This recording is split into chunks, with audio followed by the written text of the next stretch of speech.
د روزې متعلق مې د پرون څو خبرې بیان کړې وي. محترمو د تراوم ډیر زیات خیال ساتئ، نارینه مو زنانم. اوس دا یو پیدنه راوتېده چې خلک وایي تراویح سنت دي او که دې وکړې که دې ونه کړې. نه ولکه سنت ولې پرېږدې؟ شفاعت خو به موږ له تاسو کوي د سنتو خاوند چې هغه نبي علیه الصلاۃ والسلام دی، او څوک چې سنت پرېږدي قصدن ویدله به نبي علیه الصلاۃ والسلام شفاعت نه کوي. بل دا چې په تراوو کې د نارینهو دپاره یو ختم کول دا سنت دی. تراویح ځان له سنت دی او په تراوو کې یو ختم کول دا ځان له سنت دی. نو زما د ټولو نارینهو نوجوانانو مشرانو خدمت کې دا عرض دی چې د الله دپاره الله ته ودرېږئ او دا ختم یو خامخا وکئ. دغه رمضان دی، دې نه فایده واخلئ. ګوره بیا څه نشته دی، بیا څه نشته دی، ډېر لوی هلاکت به راشي. او ورو خلکو نه سنت هغه خوند وځي. د دې د وجې نه تاسو خیال د جمعې په ورځ باندې اکثر زموږ په جوماتونو کې اکثر داسې وشي، اکثر چې امام څنګه سلام وګرځي یو غر جوړ شي، سنت پرېږدي نه او دا غاړې چې راځي نو څه مال به راځي چې امام خطبې ته ودرېږي دی به کور را روان شي، سر به سر توري دغه شانتې چې کوم دین به را رواني او چې راشي امام خطبه ووایي به 2 رکعاته وکړي وځي. هلکه ستا دغه مستد الله هېڅ حاجت نشته، تا نه خطبه واورېده، نه دې لومبي سنت وکړو، نه دې رستني سنت وکړو، بس رالی او لکه ټټو په شان دې رادن نه شو، بس 2 رکعاته دې وکړو ووتې دي. دې باندې د الله څه ضرورت دی؟ بیا الله په داسې مونځ باندې څه کوي؟ نو ورو زموږ د خلکو نه سنتو جذبه وځي. نو دا واړه راته ګوري نه هغه هم وایي دا سنت به یو بزول شي، نه هغه هم پرېښودل، ورو هغه هم پرېښودل او ورسره دغه شان دې ورو تراو دا جذبه وځي. نو ګوره دا ډېر لوی ظلم کولی ښه.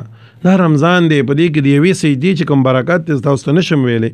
په یو سجده باندې الله 1500 نیکۍ ورکوي، په یو سجده باندې الله 1500 نیکۍ ورکوي. تاسو ګورئ دا 60 رکعاته تراویح دي، په 60 رکعاتو کې چې کوم دین 40 سجدې دي، نو 15 4 60 شپېته زره نیکۍ ځان له خرابولی ښه. څوک چې تراویح ونه کړي یا لنډې دي یا اوږدې دي، شپېته زره نیکونه دی محرومه پاتې شي. که یو سړي ته ووایي چې هلکه د ماخوستن لمونځ په پلانکي جومات کې کوې، هغې شپېته روپۍ ورکوي، قسم دی په جومات کې به ځای پاتې نه شي. یاره صرف مړه دغه پرېږده، ته ووایې د پلانکي د جومات ته لمونځ لزول دا ختم دی مټیایي به ورکوي، په جومات کې بیا ځای نه.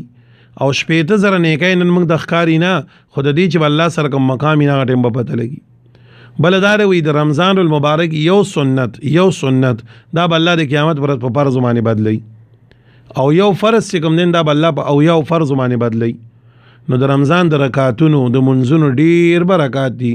د دې د وجې نه زما د ټولو محترم ورونو خویندو خدمت کې دا عرض دی چې څومره نفلونه د نه کېدی شو دی کې وکړئ. تراویح خو به کوي خو د دې نه علاوه تهجدو په وخت کې، د مازدیګر د مونځ نه مخکې، د ماښام د مونځ نه بعد 6 اوابین، د ماخوستن بانګ لاندې ویلې شرالي جومات ته 2 رکعاته د ډېرو نفلونو خیال وساتئ. دغه د پیکیج میاشت دی کې بنده نه کوته راغی ټول عمر بیا خفګانونه کوي. الله دې موږ د خفګان نه بچ کړي. او بل دا مې د درخواست دی د ټولو مؤمنان رونو خویندو خدمت کې چې د کیمرې دا موبایل بند کړي، لرې کوي، بس ساده موبایل ځان سره کوي د رنګ دپاره، دا د لاسه لر کوي، د دې په ځای باندې قرآن شریف تلاوت له زور ورکوي. ځان ته یو ټارګټ کړي چې بھائی زه به دې رمضان کې 10 او 15 ختمونه کوم. بالکل کېږي، په اسانه باندې کېږي. دا به یو سړی نه وایي چې نه کېږي، دا باسې خبرې. سړی ځان له ټیم مقرر کړي، زه به د هر مونځ سره 2 سپارې وم، جومات ته به ځم 2 سپارې به وم، سار د پېشمنۍ وکړو، تهجد دې وکړو، لاړې جومات ته 2 سپارې ووایه، زیات نه زیات سپاره باندې پاو 20 منټه لګي. چې ډېر کمزوری کس 25 منټه دې ووایي، یو 50 منټه بنده 40 منټه چې الله له نشي ورکولی څه وایي.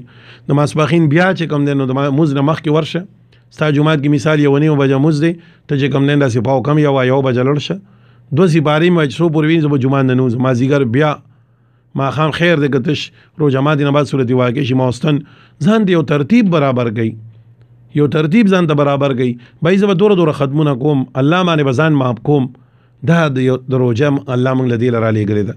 روژه دې لپاره نه ده چې بس ته پکې ښه خوراکونو دپاره دا نن بس ټیپا کې روژه ماتې کوو، نن بس سیند کې روژه ماتې کوو او داسې پاټی دي افطاری د دې لپاره نه ده.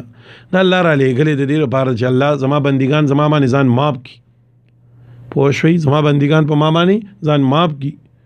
او الله وایي دا زه دا وړوکې غذاب رالیږم دې لپاره نن تاسو اوس دا سبق کې ووي دا وړوکې غذابونه الله رالیږي چې د الله بندګان الله ته متوجه شي.